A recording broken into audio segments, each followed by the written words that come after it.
निवडून देणाऱ्यांना शहंशाह नको तर जनतेचे सेवक बनवा, असे प्रतिपादन नवी दिल्लीतील ज्येष्ठ पत्रकार अशोक वानखेडे यांनी केले। कोल्हापूर केशवराव भोसले नाट्यगृहात राजर्षी छत्रपती शाहू नागरिक विचार मंच तर्फे आयोजित संविधान व लोकशाही या विषयावर वानखेडे बोलत होते।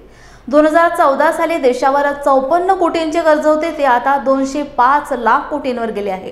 गेल्या 10 वर्षात काय केलं याचा लेखाजोखा मांडण्याची आवश्यकता आहे, असेही वानखेडे यांनी सांगितले। यदि यही लोकतंत्र है, यही प्रजातंत्र है, तो फिर एक बार आजादी की लड़ाई लड़ने के लिए तैयार होना चाहिए, क्योंकि ये लोकतंत्र और प्रजातंत्र ऐसा ही चलेगा।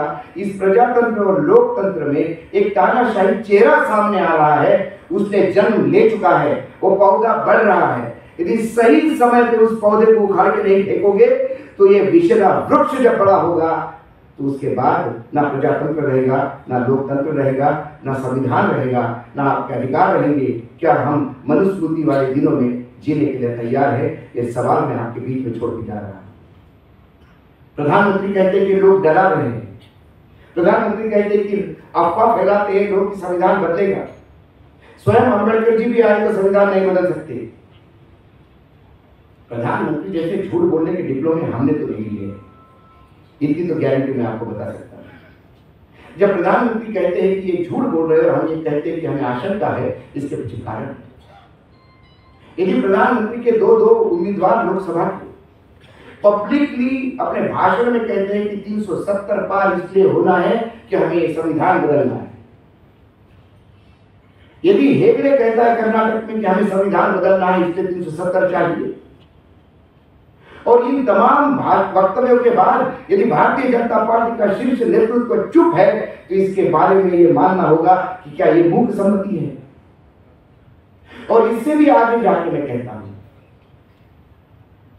प्रधानमंत्री के आर्थिक सलाहकार समिति के अध्यक्ष हैं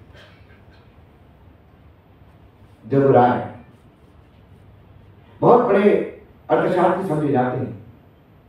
इस देश के आने वाली समय में देश की आर्थिक नीति कैसी होगी, ये बताने वाला जो शख्स है वो एक आर्टिकल लिख के कहता है कि इस देश में अब संविधान बदलने की जरूरत है, क्योंकि ये संविधान अब खराब हो चुका है, बेकार हो चुका है, ये अमेंडमेंट करने लायक भी नहीं बचा।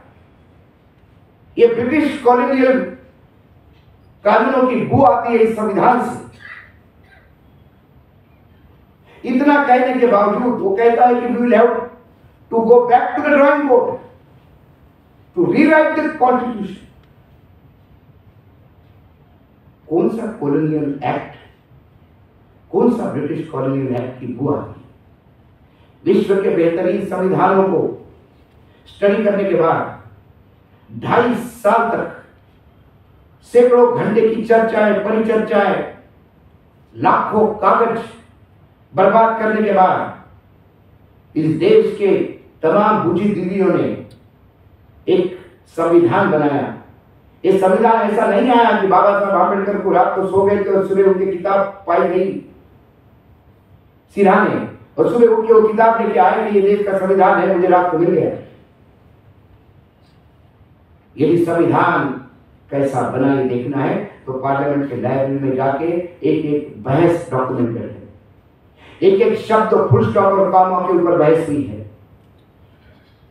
तब जाके विश्व के बेहतरीन संविधानों के साथ निचोड़ निकालकर, और इस देश की सामाजिक स्थिति, ये देश किसी देश के साथ कंपेयर करने वाली बात नहीं है, ऊपर महाद्वीप है अपने आप में, सैकड़ों भाषाएं हैं, अलग अलग संस्कृतियां हैं, अलग अलग परंपराएं हैं, चाहे पूजा की हो, चाहे शादी की हो, चाहे खान पान की हो, चाहे पहनने की हो। इन तमाम लोगों को यदि एक छत के नीचे लाना हो और सभी का इंटरेस्ट संभाल के यदि आपको इस देश को नई दिशा देनी हो, तो ऐसा डॉक्यूमेंट बनाया था जिसे आज भी विश्व का बेहतरीन संविधान माना जाता है। लेकिन सिस्टमैटिकली संविधान बदला जा रहा है, क्योंकि ये संविधान तानाशाह को जगह नहीं देता। जब ये संविधान सभा ने अंगीकृत किया था तो एक दिन पहले 25 नवंबर को ड्राफ्टिंग कमेटी के चेयरमैन होने के नाते बाबा साहब आंबेडकर ने भाषण दिया। उस भाषण में उन्होंने एक डर बताया।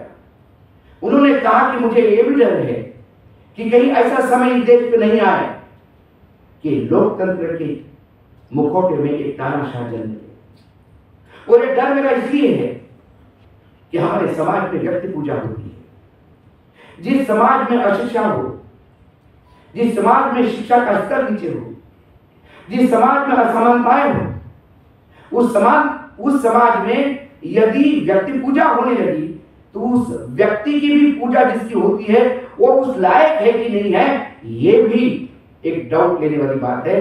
और ऐसे व्यक्ति की जब व्यक्ति पूजा होने लगती है तो फिर तानाशाह जन्म लेता है।